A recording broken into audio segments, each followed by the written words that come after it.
Alrighty guys, so I got what should be a pretty quick little video here for you. I want to do a little water quality testing. So when I wash my car, generally, I'm over here in my carport and I have my pressure washer mounted up on the door in here. Well, I have a spigot right here, but I generally avoid using that one because it is reclaimed water, and I just assumed that had it's a harder water with more minerals in it. So what I've been doing is I've been dragging the hose over from my spigot on the front of my house, because this is actually the same potable water that comes out of the sink. Well, now that I've been thinking about it a little bit, I'm starting to believe that might not actually make a big difference. So, over here I set up a little testing stand. I've got these testing strips that you would buy for your swimming pool, because I have a swimming pool, so these are just handy. And that top line there is total hardness. Now, I'm not 100% sure what all these different factors are going to play into how good the car wash quality of the water is, but I know hardness leads to mineral marks, white spots on your car if you let it dry on there and you don't properly wipe it with a towel.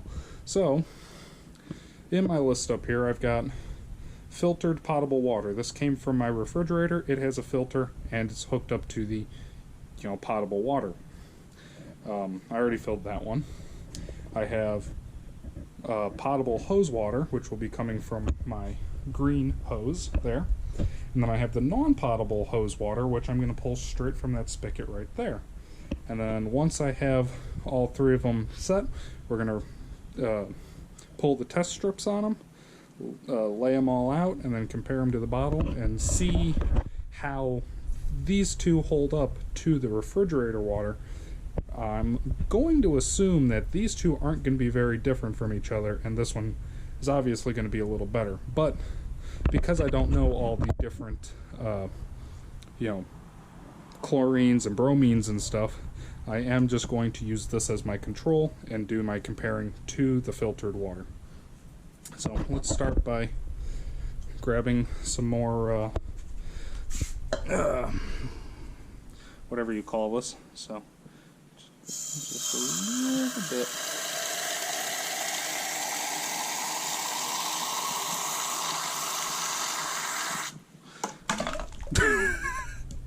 Alright, we'll do that again.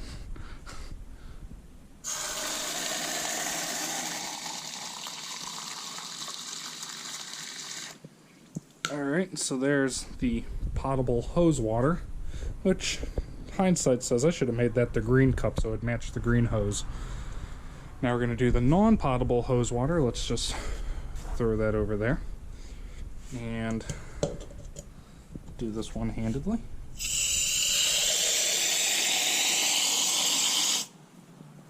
That one a little more. Oop, that was much. Alright, so there's my three samples. And now we're just going to grab our test strips. As the instructions say, to dip the test strip in quickly, in and out, and then hold it level for, I'm assuming that way, for 15 seconds, and then compare to the chart. So what I'm going to do is I'm going to dip all three of these, dip it, wait 15 seconds, and then I'm going to set it down, and then do all three of them at the same time, and then we'll check all three simultaneously.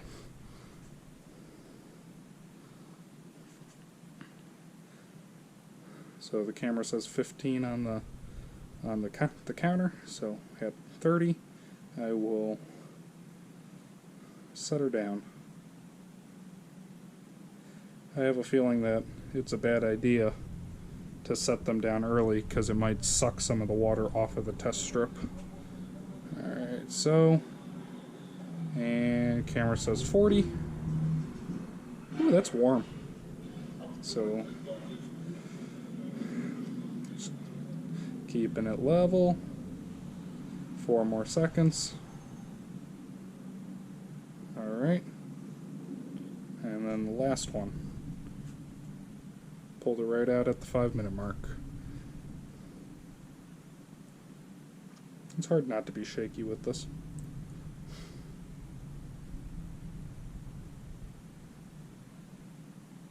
And there's 15 seconds right there. Alright, so let's put the lid back on this guy here. And let's see where we sit. So, first thing that's most important to me is the pH. That's what I really, really want to know. We have... I'm going to call that between 100 and 250. So 100, 250 for that pH. Let's scoot on down over here to this guy. Let's check its pH. Sorry that I didn't have that in frame. And or not pH, hardness. I'm going to go ahead and put that at the same rating, 100 to 250. Then we're going to move on down to the non-potable water, and we'll check its hardness.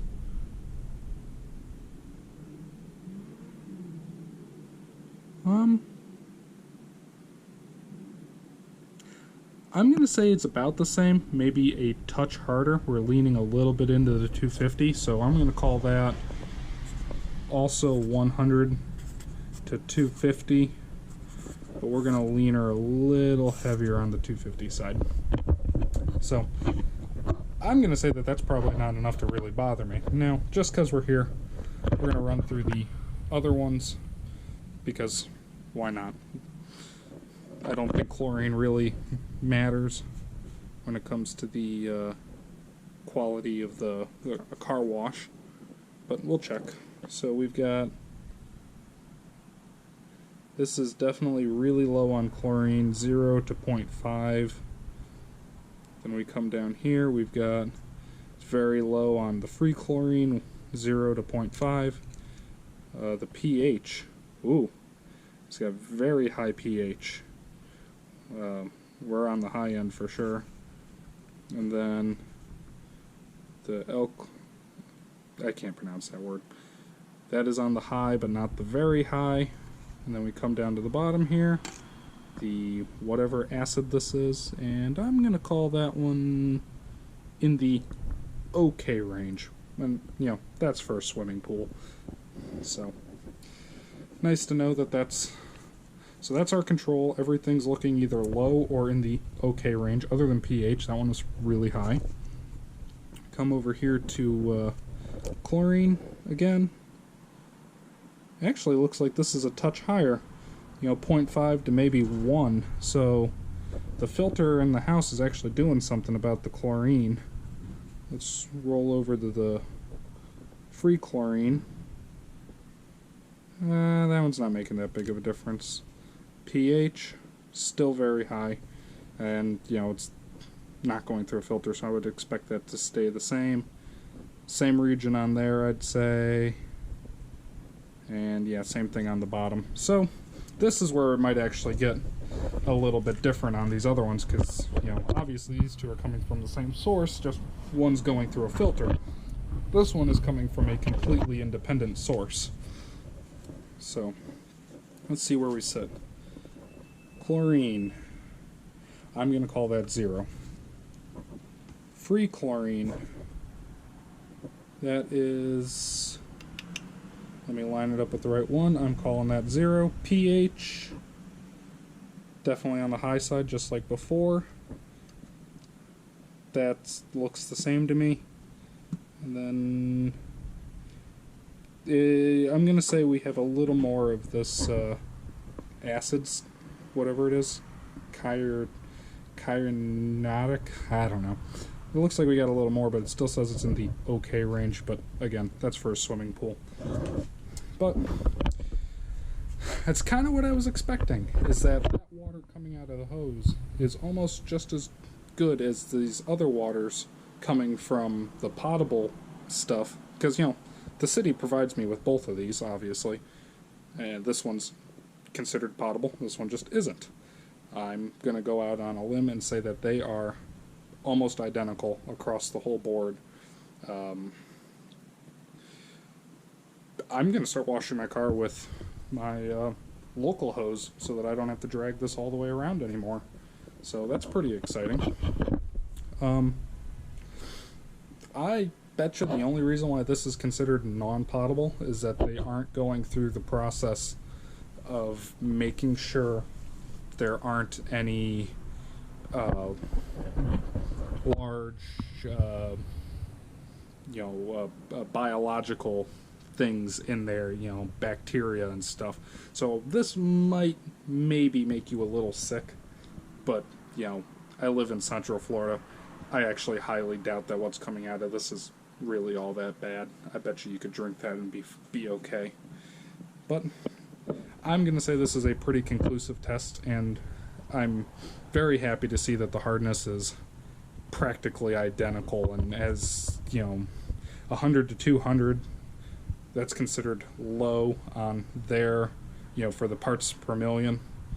So it's still staying under 250 parts per million. I bet you that's pretty good. I'll compare it to some other charts in general and determine if I need a filter or not, but I'm leaning on the part of I don't have to care where I'm getting my water from, because as far as coming from the house, it's the same quality. Alright, well, I was going to leave you off with what I just had found, where everything's practically the same coming out of my sink and my faucets. But I did a little further looking, and I found this